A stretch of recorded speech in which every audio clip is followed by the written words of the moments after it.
नमस्कार, मैं अंजलि मिश्रा और स्वागत है आपका हमारे चैनल में। आपको बता दें कि आज जो है ईडी की बड़ी कार्रवाई महाराष्ट्र में देखने के लिए मिली शरद पवार के करीबी नेता पर। जी हां, एनसीपी विधायक हसन मुशर्रफ के घर समेत कई ठिकानों पर ईडी की छापेमारी देखने के लिए मिली है। सुबह 6 बजे से लगातार जो ईडी की टीम है वो कार्रवाई करती नजर आ रही है। शरद पवार के काफी करीबी बताए जाते हैं हसन मुशर्रफ और एनसीपी के विधायक भी है, तो साफ तौर पर शरद पवार के लिए ये कार्रवाई बड़ा झटका मानी जा रही है। ऐसे में किस मामले को लेकर ये कार्रवाई ईडी द्वारा की गई है, क्या पूछताछ चली है और हसन मुशर्रफ के ऊपर क्या सारे आरोप लगे हैं, इसके बारे में विस्तार से जान लेते हैं।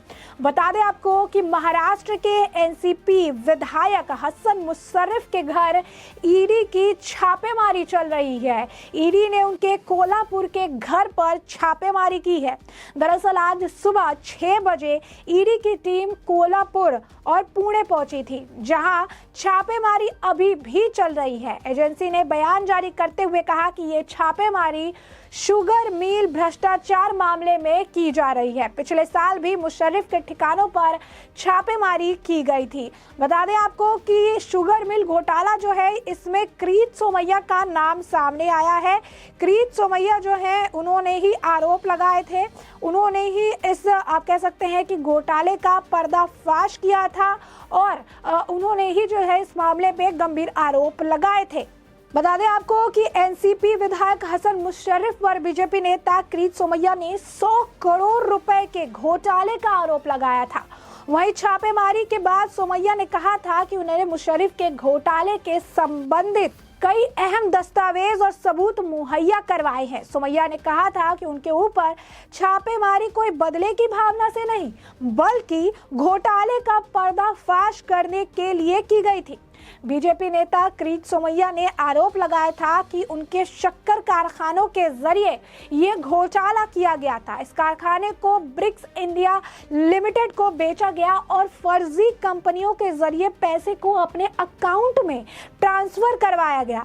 वहीं एनसीपी के विधायक हसन मुशर्रफ के ठिकानों पर ईडी की कार्रवाई को लेकर सांसद संजय राउत ने मुख्यमंत्री एकनाथ शिंदे और उप मुख्यमंत्री देवेंद्र फडणवीस पर निशाना साधा है। राउत ने कहा कि हसन मुशर्रफ की आवाज दबाने के लिए उन पर कार्रवाई की जा रही है। वहीं एनसीपी प्रवक्ता महेश तापसे ने कहा कि हसन मुशर्रफ ने घोटाले के आरोपों को लेकर पहले भी अपना स्पष्टीकरण दिया था, फिर भी उन्हें परेशान किया जा रहा है। वहीं छापेमारी पर अब एनसीपी विधायक हसन मुशर्रफ का भी बयान सामने आया है। मुशर्रफ ने कहा कि वो किसी काम से बाहर थे, उन्हें फोन से छापेमारी की जानकारी मिली। उन्होंने कार्यकर्ताओं से शांति बनाए रखने की अपील करते हुए कहा कि यह सब एक राजनीति के तहत हो रहा है। 4 दिन पहले के बीजेपी कार्यकर्ता ने कहा था कि उनके घर छापेमारी होगी। मुशर्रफ ने कहा कि पहले नवाब मलिक और क्रीत सोमैया ने जिस तरह से असलम शेख को टारगेट किया, ऐसा लग रहा है कि एक जाति को टारगेट किया जा रहा है। क्या अब देख सकते हैं किस तरीके से ईडी की कार्रवाई को लेकर अब जमकर सियासत देखने के लिए मिल रही है, जमकर राजनीति भी हो रही है। संजय राउत से लेकर बाकी सारे नेता, खुद मुशर्रफ भी इसे लेकर बयान दे रही है और कह रही है हो सकता है जाति के आधार पर किया जाए। पहले नवाब मलिक और अब मेरे पर कार्रवाई हो रही है।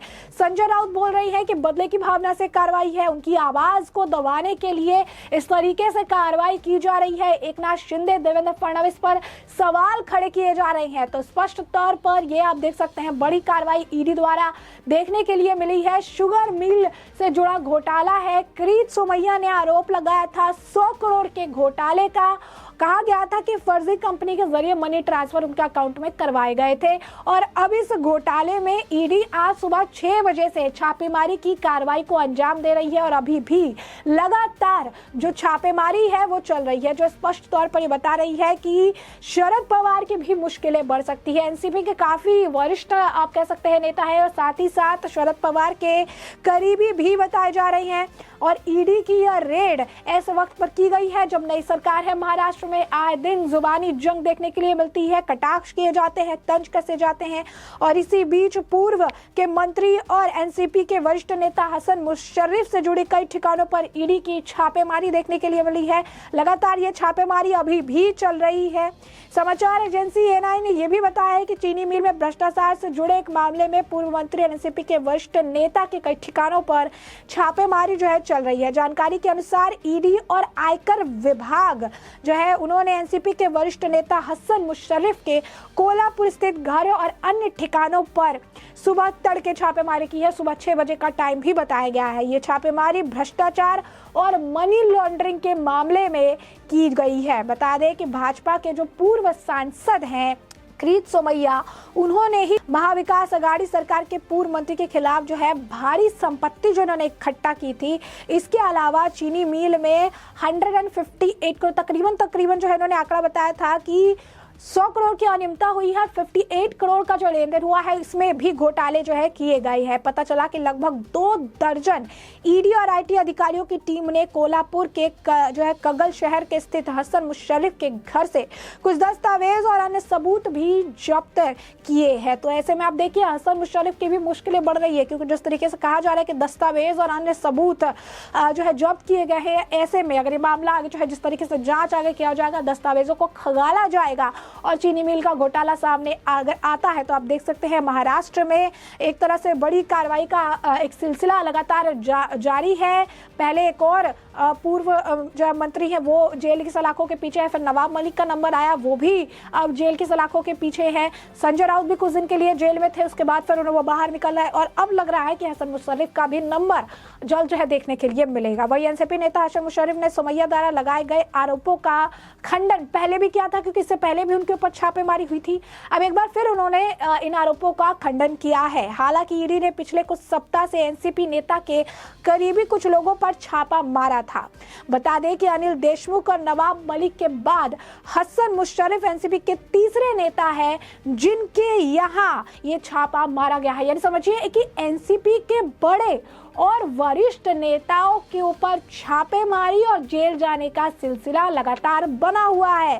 पहला नाम अनिल देशमुख, दूसरा नाम नवाब मलिक और क्या तीसरे नाम पे आप हसन मुशर्रफ को जो है देख सकते हैं कि नहीं। आने वाले समय में जांच के दायरे में आने के बाद जो है ये चीजें पता चलेगी, लेकिन कहीं ना कहीं शरद पवार के लिए मुश्किलें बढ़ेगी, क्योंकि ये वरिष्ठ नेताओं का पार्टी से आप कह सकते हैं कि जाना एक तरह से जेल में बदलना कहीं ना कहीं शरद पवार पर भी कई तरह के सवाल खड़े करते हैं कि इतने सारे भ्रष्टाचारी नेताओं के इतने बड़े पोजीशन पे बिठाकर शरद पवार आखिर करना क्या चाह रहे थे।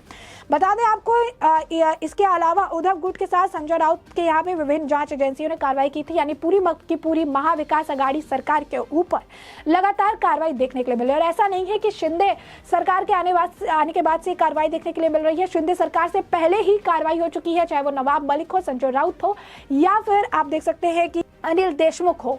उसके बाद अब आप कह सकते हैं शिंदे सरकार आई है, लेकिन अभी भी इनके जो है घोटाले और इनके राज से पर्दाफाश हो रहा, लगातार कार्रवाई देखने के लिए मिल रही। तो अभी भी छापेमारी जारी है, ईडी की कार्रवाई जारी है और एक ठिकाने से कुछ दस्तावेज जो है इकट्ठा किए गए हैं ईडी द्वारा, और आगे की छापेमारी, आगे की कार्रवाई अभी भी लगातार जारी है, जिससे आपको अपडेटेड भी रखेंगे। फिलहाल के लिए हमने आपको ये पूरा मामला बड़े विस्तार से बताया कि पूरा मामला क्या है, और अब इस पूरे मामले पर आपकी भी जो राय हो हमें कमेंट सेक्शन में कमेंट करके जरूर साझा करें।